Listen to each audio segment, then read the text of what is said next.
melukis ini tidak ada hubungannya dengan uang sebetulnya. Ya, melukis itu dunia yang lain. Karya seseorang itu luar biasa atau tidak luar biasa itu yang menentukan waktu.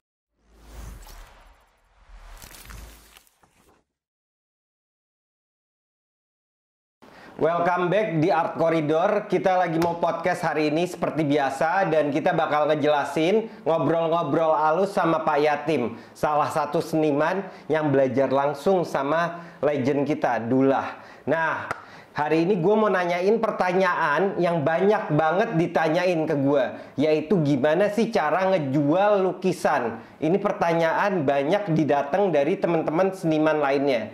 Nah, kebetulan Pak Yatim ini adalah salah satu seniman yang karyanya banyak dikejar orang. Bahkan kemarin kita auction, karya dia adalah karya pertama yang sold dan bikin suasana di acara auction tambah membara. Langsung aja kita welcome-in Pak Yatim sebagai salah satu seniman yang saya juga belajar banyak sama beliau. Ya. Pak Yatim, apa kabar nih Pak Yatim? Sehat, ya alhamdulillah sehat. Ya. Hari ini nih kita coba ceritain dulu, kan nih teman-teman mungkin banyak yang belum kenal juga nih. Iya, iya. Gimana? Ceritain perjalanan hidup Pak Yatim, boleh nggak sedikit Pak? Boleh. Jadi kalau menurut saya, kita di dalam hidup ini ada 3 hal yang kita hadapi ya secara nyata. Pertama masalah logika, ya. Yang kedua masalah etika yang berhubungan kepada spiritual ya. Yang ketiga adalah estetika, seni. Agar apa? Agar hidup itu dengan ilmu mudah, dengan agama ada tujuan, dan dengan seni hidup itu jadi indah. Itu 3 hal yang mau nggak mau harus kita hadapi di dalam hidup.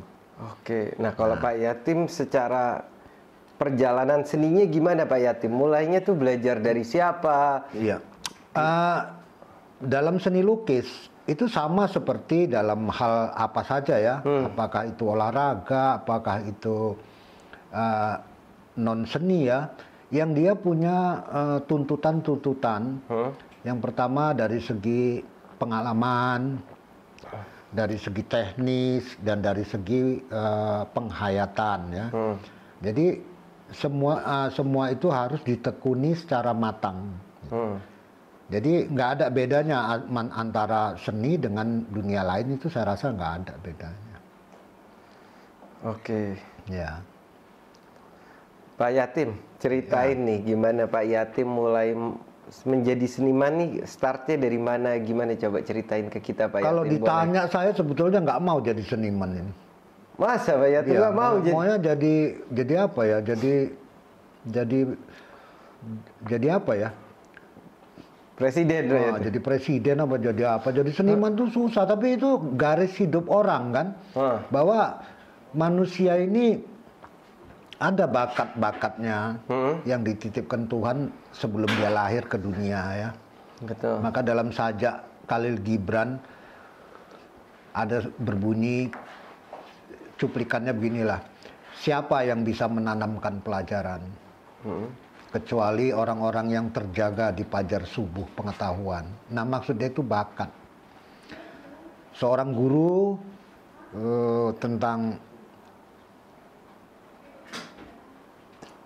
dia bisa membabarkan tentang makna-makna perhitungan, tapi dia juga nggak bisa menjelaskan makna kebenaran gitu loh. Atau seorang pemusik boleh saja melantunkan hal-hal yang harmonis dan sebagainya, namun dia tidak pernah memberi telinga penangkapnya. Jadi sebetulnya manusia itu sudah diberi bakat oleh Tuhan. Jadi Pak Yatim tuh mulai menjadi seniman karena memang bakat dasarnya itu adalah pelukis Pak Yatim. Gimana Pak Yatim? Bakat yang kita tangkap, yang kita miliki itu tidak terlepas dari orang tua kita. Mungkin di orang tua kita nggak ada, mungkin di kakek kita, tapi genetik itu ada. Genetik itu maksudnya jiwa seni itu datang dari ada keturunan. Makanya kalau kita telusuri presiden-presiden kita, Soekarno, Soeharto, Habibie, Jokowi, pasti kalau ditelusuri mereka ini punya genetik kekerajaan semua. Iya, betul. Pantesan karena itu jadi ada. Nah, maka dalam ilmu Jawa yang disebut bibit, bebet, bobot itu ada benarnya juga. Menarik nih Pak. Berarti, nah ini pertanyaan juga sering ditanyain banyak orang Pak Yatim. Ya. Seniman itu sebenarnya bakat atau latihan Pak? Antara bakat dan lingkungan itu nggak bisa dipisah. Seperti ibu dan bapak, siapa yang punya berhak yang memiliki anak? Nggak ada, dua-duanya berkaitan. Seorang yang bakatnya besar tapi lingkungannya buruk, dia juga nggak jadi. Tapi seorang yang bakatnya kecil, lingkungannya baik, akan jadi. Jadi bakat dan lingkungan itu tidak bisa dipisah. Jadi makanya banyak para old master seperti Van Gogh, seperti banyak lagi lah. Mereka hijrah pergi ke Paris. Karena di Paris sana lingkungannya bagus. Jadi bakat mereka bagus, lingkungannya bagus. Makanya terasa. Maka mereka jadilah seniman-seniman yang baik. Pantesan Raden Saleh juga pergi ke Belanda karena itu juga mungkin Pak Yatim. Sampai ke Paris juga kan Raden Saleh. Ya. Jadi bakat dan lingkungan itu tidak dua hal yang tidak bisa dipisah. Oke. Ya. Tapi kalau punya bakat nggak mau belajar, ya sama aja bohong berarti. Sama aja bohong. Ya. Oke. Nah, Pak Yatim, ya. Ini kemarin tuh kita pas di auction kaget betul. Maksudnya itu auction ketiga kalau nggak salah ya Pak Yatim. Ya. Benar. Di Ritz-Carlton Hotel. Ya. Dan tiga-tiganya semuanya sold tuh karya Pak Yatim. Gimana sih cara bikin satu karya itu bisa diminati banyak orang Pak Yatim? Sebetulnya karya laku atau tidak laku, diminati atau tidak minati bukanlah sebuah kriteria bahwa lukisan itu baik atau buruk. Oke. Bisa juga lukisan yang disukai orang juga buruk, bisa juga sebaliknya. Tapi kalau bagi saya, kenapa lukisan saya diminati banyak orang? Kita harus bisa menangkap situasi, kondisi atau gejolak yang terjadi di masyarakat kita. Apa itu Pak? Umpamanya dalam lukisan saya yang berjudul Light at the End of the Tunnel. Oke. Bahwa kita terkungkung kepada zaman yang kita katakan yang kelam lah. Kena gara-gara adanya corona, di mana-mana kita di lockdown. Jadi situasi itu seakan-akan seperti kita ini terkurung di dalam satu gua ya, satu gua yang gelap, ekonomi macet, semua perdagangan, semua dan sebagainya mati lah gitulah. Nah, lukisan saya itu menggambarkan tentang bahwa di dalam kegelapan itu kita harus bersikap positif dan terus bergerak, dan kita harus yakin bahwa kita akan berakhir dengan cahaya yang terang. Nah, lukisan ini mensinyalkan harapan buat orang supaya tidak pesimistis. Nah, jadi itu kondisi-kondisi masyarakat yang terjadi di lingkungan kita, itu seniman harus bisa menangkap itu. Jadi relatable sama kondisi yang lagi ada berarti ya Pak Yatim. Ya, jadi dengan pelukis menggambarkan dia berangkat dari konsep-konsep atau observasi-observasi yang tepat, maka nanti akan timbul narasi yang bisa menggoda orang. Wah, menarik itu kuncinya. Narasi itu akan bisa dikembangkan jika lukisan yang dibuat itu punya observasi yang baik tentang lingkungan atau tentang gejolak dinamika kehidupan. Jadi bikin orang yang melihat itu pingin naruh karyanya di rumah mereka mungkin Pak Yatim. Kalau saat itu menjadi kayak misalkan Light of the End of the Tunnel itu kan jadi kayak harapan juga kan? Ya, dan lukisan itu ditanggapi banyak oleh orang-orang di Paris ya, seperti kawan saya sebut aja Marcy Dabo ya, itu seorang sastrawan, itu mengomentari lukisan itu loh, bahwa lukisan itu memberi ketenangan buat dia, dan dia minta izin saya share yatimnya kepada teman-teman supaya hidup itu, percayalah bahwa kita akan menemukan cahaya nanti di sana gitu. Gitu. Jadi menyarankan atau memberi sugesti positif lah terhadap kehidupan. Nah, ini yang saya bilang tadi, kita harus bisa membaca kondisi, situasi atau gejolak dinamika masyarakat pada waktu itu, pada waktu yang ini, jadi yang tepat. Jadi attract positive vibe di dalam ruangan juga harapannya saat mereka menaruh karya itu ya Pak Yatim. Nah Pak Yatim ngomongin begitu saya jadi agak sedikit concern gitu. Ya. Kan ada banyak banget nih seniman yang kita bilang luar biasa, bahkan keren banget. Seperti contoh yang paling simpel banyak diomongin orang, semua orang tahu Van Gogh lah. Seniman yang secara teorinya, secara bentuk konsep segala macam sangat keren kan Pak Yatim, sampai dia punya tapi tidak terjual juga. Iya, stylenya udah keren tapi nggak kejual. Iya, ngerti saya. Jadi seorang filsuf, kita katakan filsuf yang kondang ya, itu ada dalam sajaknya berbunyi gini: hidup itu adalah pawai panjang. Si lamban kaki akan ketinggalan barisan dan si cepat langkah akan meninggalkan barisan. Nah, jadi si Van Gogh ini bisa katakan kita kategorikan sebagai si cepat langkah. Jadi pola-pola pikir Van Gogh itu mendahului barisannya. Nah, ketika barisan itu sampai kepada Van Gogh, baru dia mengerti siapa Van Gogh itu. Jadi udah terlalu ke depan. Sudah terlalu ke depan. Jadi ada lukisan itu nggak laku karena dia terlalu melangkah cepat. Ada juga nggak laku karena dia lambat langkahnya. Jadi nggak tepat zaman waktunya. Tuh belum ada kayak Van Gogh, belum ada Pak Yatim ya? Pada zaman itu kan informasi komunikasi belum begitu gencar seperti sekarang kan. Nah, yang masih rame-ramenya bukan style seperti dia kan kayak menyeberangi style-style yang normally people seeing kan, kayak masalah glamoris segala macam, naturalis, dia dengan stylenya sendiri yang. Ya, cuma memang ada satu yang berlawan dengan sejarah ya di dalam dunia seni lukis yang saya amati.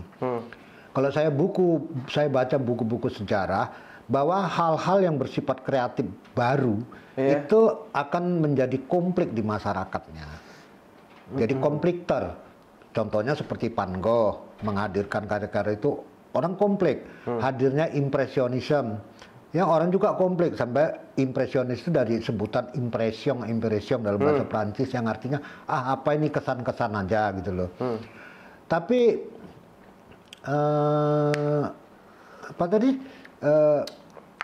di zaman sekarang ini sesuatu yang bersifat kreatif dan baru kok bisa diterima oleh masyarakat, itu dia. Langsung laku dan sebagainya. Nah, ini apakah karena sistem komunikasi atau sistem informasi itu lebih cepat atau lebih apa ya?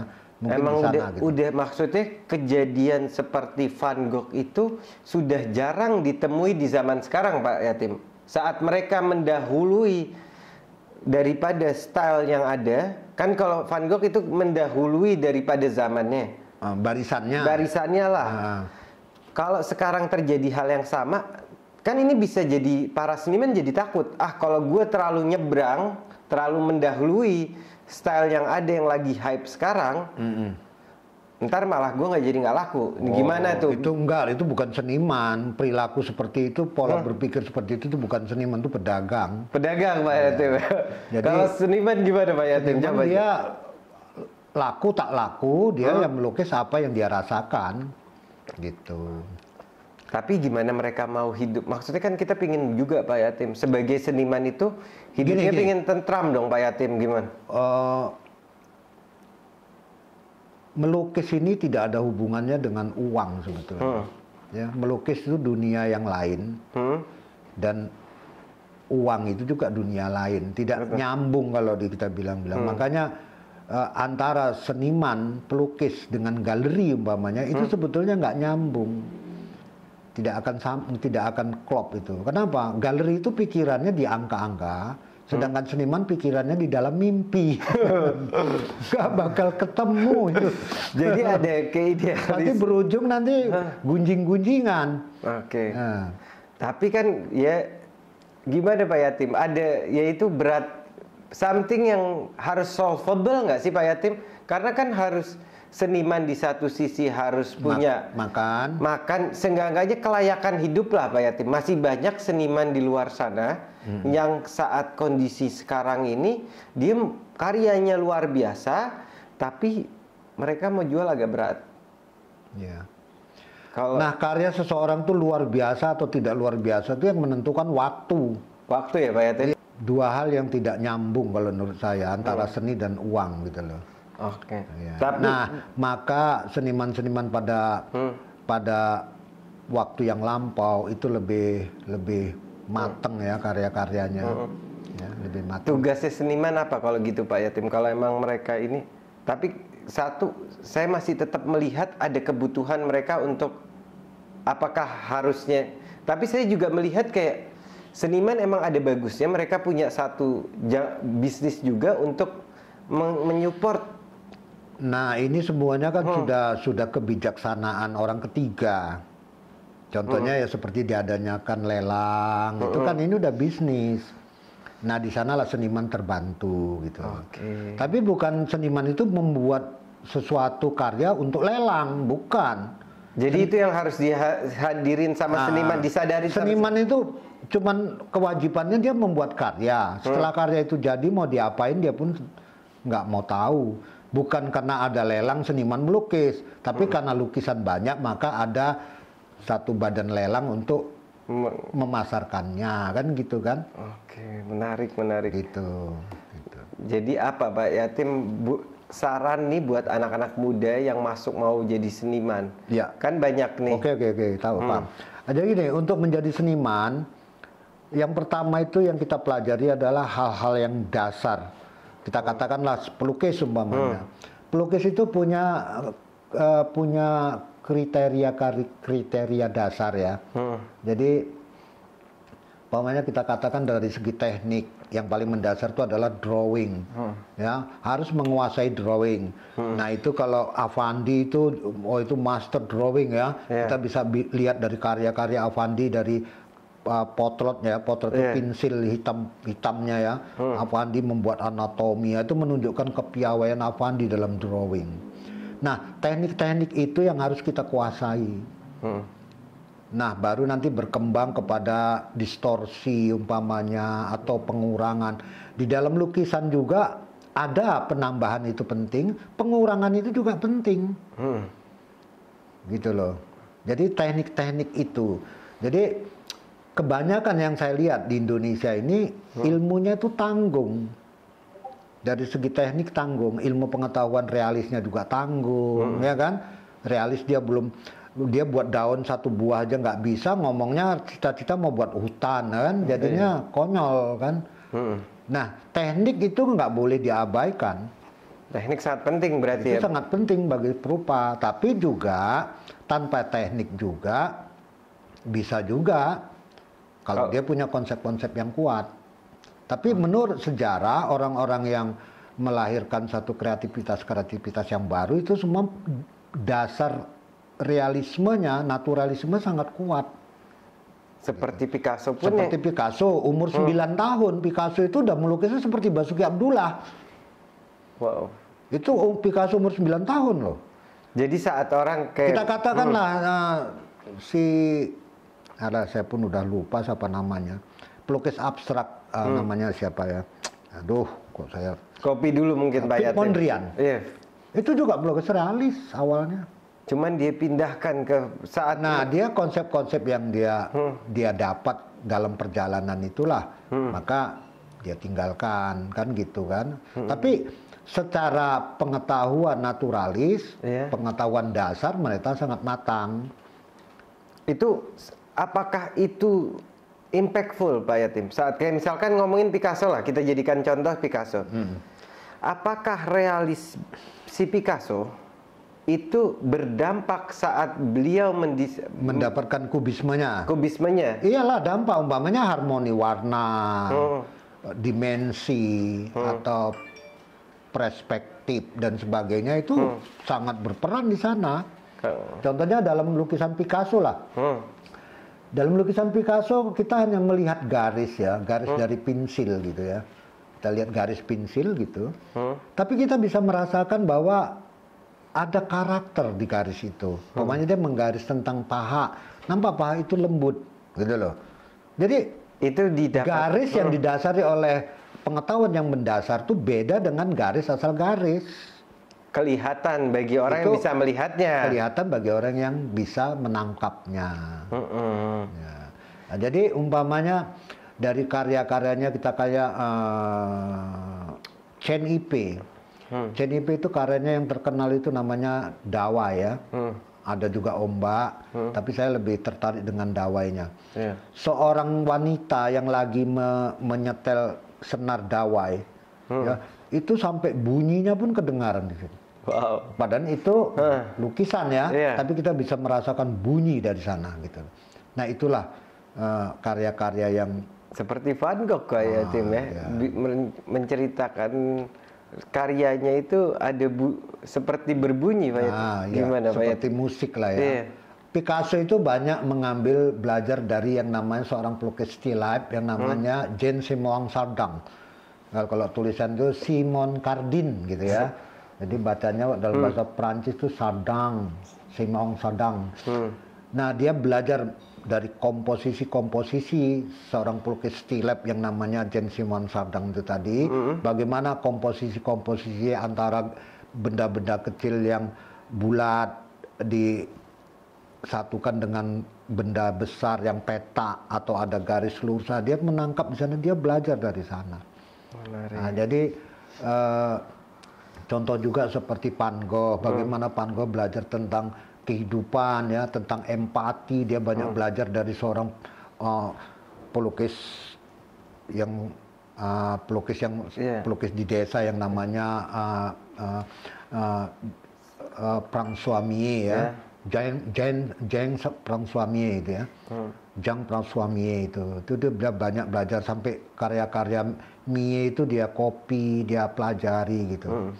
Jadi itu yang saya bilang tadi, untuk saran sebagai pelukis awal harus banyak belajar dari karya-karya old master itu secara tekun dan agar nanti supaya kedepannya tidak pincang gitu loh. Saya rasa saran saya itu aja. Waduh, menarik banget nih Pak Yatim. Ini beberapa karya Pak Yatim nih kita ngobrol aja. Ini waktu saya masih umur 19 tahun ya. Memang dari 19 tahun Pak Yatim. Saya 19 tahun udah menguasai realisme ya. Ini saya dengan Pak Dula di Tanah Lot. Wah, ini karya baru saya sekarang ya. Ini yang kemarin sold di auction kita ya Pak Yatim. Nah, ini juga ini yang pertama ya Pak? Pertama di Singapura, kolektor Singapura ya. Jadi memang udah ke mancanegara karya Pak Yatim nih. Wah, karya saya banyak, malah justru banyak di luar negeri, bukan di Indonesia. Di Spanyol, di Australia, di paling banyak Eropa lah, ya. Inggris, Belanda paling banyak. Kenapa Pak Yatim? Apakah daya serap Indonesia kurang atau bagaimana Pak Yatim? Mungkin saya karena tinggal di luar ya.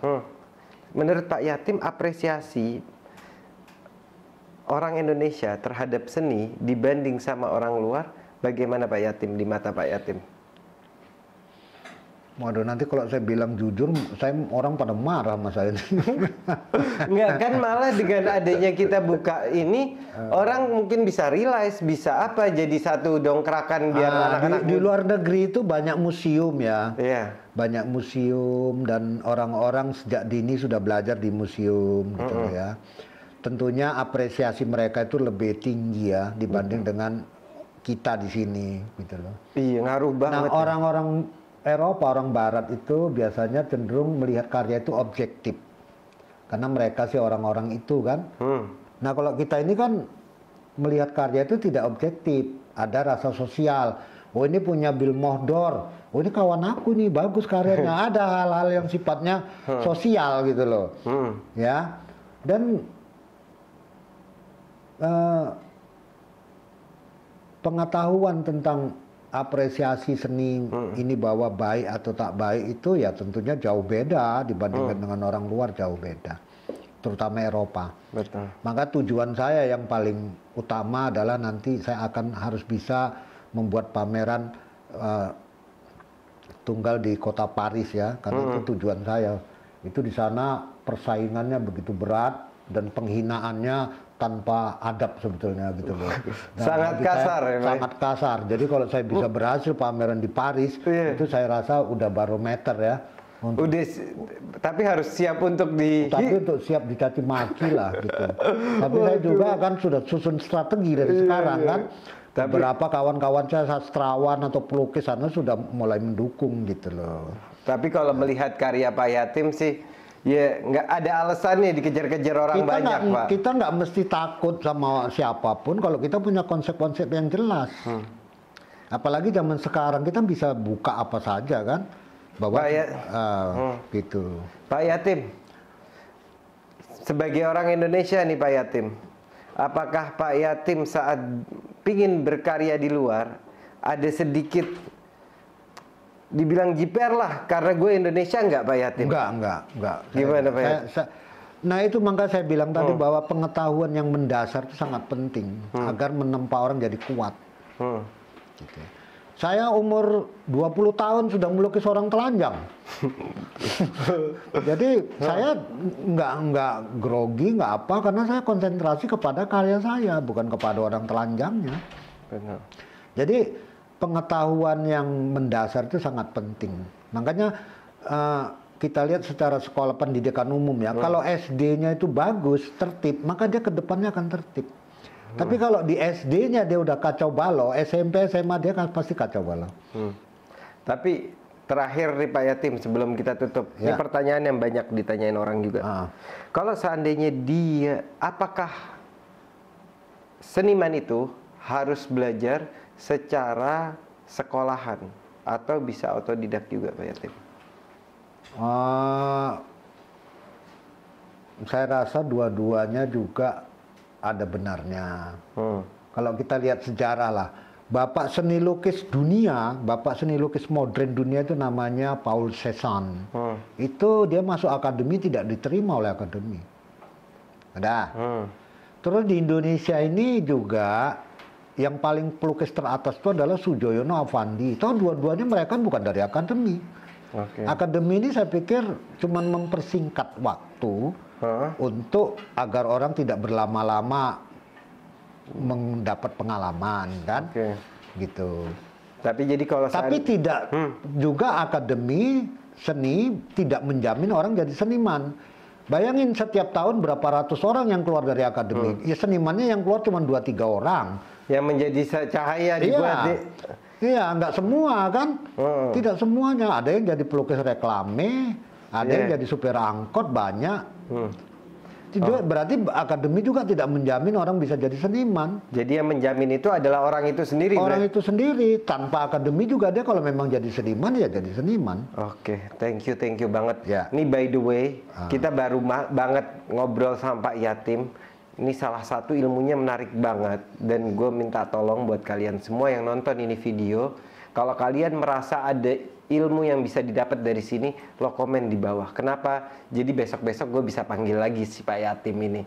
Nah, jangan lupa juga pencet tombol like sama komen di bawah. Dan subscribe buat lo yang belum subscribe. Dan pencet tombol loncengnya. Jadi buat next one kalau kita bikin podcast lagi, lo udah tahu dapat notificationnya. See you in the next one. Gue Billy Muhdor cabut dulu dari sini. Dan terima kasih banyak buat Pak Yatim. Sama-sama. See you. Insya Allah maju terus seni Indonesia.